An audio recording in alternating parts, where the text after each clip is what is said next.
off. There is no magic pill. It drives me crazy to go to the gym. You read 1 hour a day. I went and worked out 5 hours a day, and I was working on construction with 24 hours a day. Organize your day. Work hard.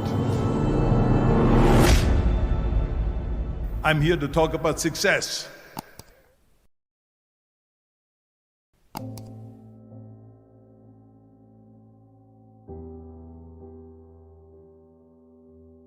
I went to college. I went and worked out 5 hours a day, and I was working on construction because in those days in bodybuilding there was no money. I didn't have the money for food supplements or anything, so I had to go to work. So I worked on construction. I went to college. I worked out in the gym, and at night from 8 o'clock at night to 12 midnight I went to acting class 4 times a week. So I did all of that. There was not one single minute that I wasted. And this is why I'm standing here today. With the age of 20, I went to London and I won the Mr. Universe contest as the youngest Mr. Universe ever. And it was because I had a goal. You see, if you don't have a vision of where you go, and if you don't have a goal where you go, you drift around and you never end up anywhere. 74% hate their job in America. The majority of people don't like what they're doing because they're really not doing it because they didn't have a goal and they followed this goal. They just aimlessly drift around, and then all of a sudden there's a job opening, so they get that job because you have to work. But then when you work, it's a chore. It's work. It's not fun. So if you think about, only a quarter of the people really enjoy what they're doing in life. So people always ask me, when they saw me in the gym in the pumping iron days, they say, why is it that you're working out so hard? 5 hours a day, 6 hours a day, and you have always a smile on your face. The others are working out just as hard as you do, and they look sour in the face. Why is that? And I told people all the time, I said, because to me, I'm shooting for a goal. In front of me is the Mr. Universe title. So every rep that I do gets me closer to accomplishing that goal, to make this goal, this vision, turn into reality. Every single set that I do, every repetition, every weight that I lift will get me a step closer to turn this goal into reality. So I couldn't wait to do another 500-pound squat. I couldn't wait to do another 500-pound bench press. I couldn't wait to do another 2,000 reps of sit-ups. I couldn't wait for the next exercise. So let me tell you something, visualizing your goal and going after it makes it fun. You got to have a purpose no matter what you do in life. You got to have a purpose. And Muhammad Ali worked his butt off, and I saw it firsthand. And I remember that there was a sports writer that was there in the gym, and he was working out and he was doing sit-ups. And they asked him, how many sit-ups do you do? And he said, I don't start counting until it hurts. Now think about that. He doesn't start counting his sit-ups until he feels pain. That's when he starts counting. That is working hard. And so you can't get around the hard work. It doesn't matter who it is. Work your ass off. There is no magic pill. There is no magic out there. You cannot get around. You have to work and work and work. Make sure of this and make sure of that and all that stuff. So it's work. And it drives me crazy when people say that they don't have enough time to go to the gym for 45 minutes a day and work out, or to do something for 45 minutes to an hour a day to improve, if it is physically improve or if it is mentally to improve. Imagine you read 1 hour a day about history. How much you will learn after 365 hours in 1 year. Think about if you study about the history of musicians, of composers, how much you would know. Imagine if you would work on the business, on some business that you want to develop every day for an hour. Imagine how further along you will go and get. So it drives me nuts because when people say we don't have the time, we have 24 hours a day. We sleep 6 hours a day, so that gives you still 18 hours. So there's someone shaking their head out here in front to say probably, I don't sleep 6 hours, I sleep 8 hours, right? Or just sleep faster. So we have 18 hours a day. The average person works around 8 to 10 hours. So let's assume it's 10 hours, so we have 8 hours left. Then you travel around an hour a day, maybe 2 hours a day. So now you have still 6 hours left. So what do you do with these 6 hours?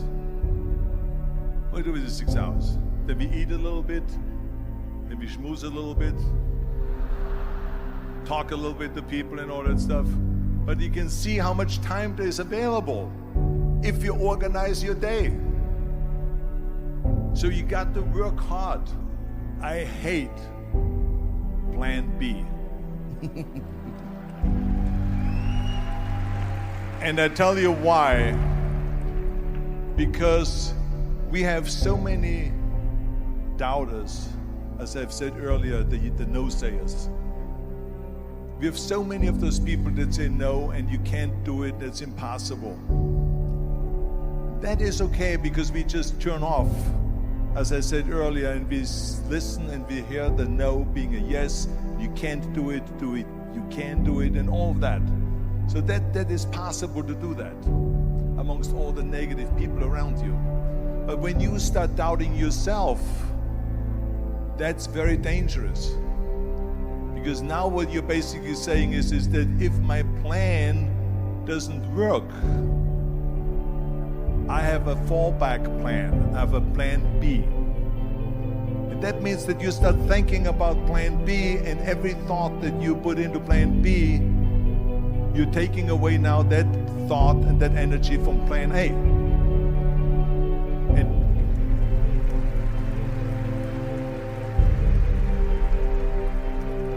And it's very important to understand that we function better if there is no safety net, because plan B becomes a safety net. It says that if I fail, then I fall and I get picked up and I have something else there that will protect me. And that's not good, because people perform better when there's no safety net.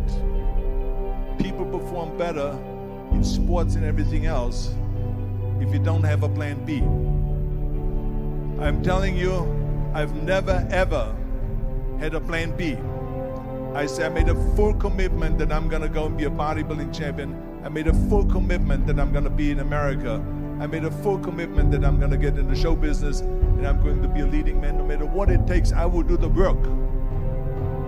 I will do the work over and over and over until I get it. And the same was in politics and everything like that. So to me, it is very dangerous to have a plan B, because you're cutting yourself off from the chance of really succeeding. And the reason, one of the main reasons why people want to have a plan B is because they are worried about failing.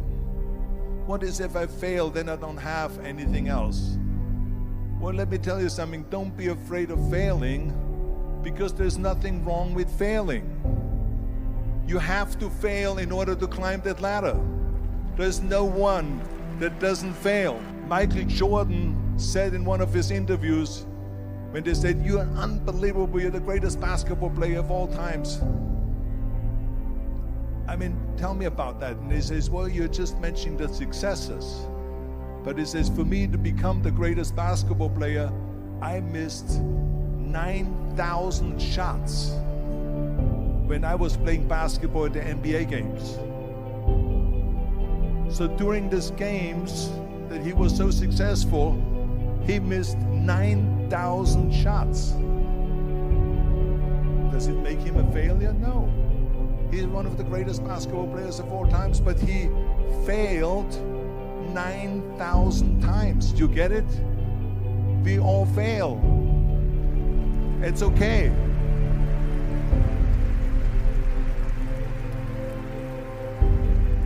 What is not okay is that when you fail, you stay down. Whoever stays down is a loser. And winners will fail and get up. Fail and get up. Fail and get up. You always get up. That is a winner. That is a winner. I failed in bodybuilding. I lost bodybuilding competitions. I lost powerlifting competitions. I lost weightlifting competitions. I had movies that went in the toilet and that were terrible and got the worst reviews. And in politics, I remember I had many of the initiatives on the ballot, and we lost. My approval rating in California went down to 28%, and then it went back up again, and I won again the governorship. Hey, we all lose.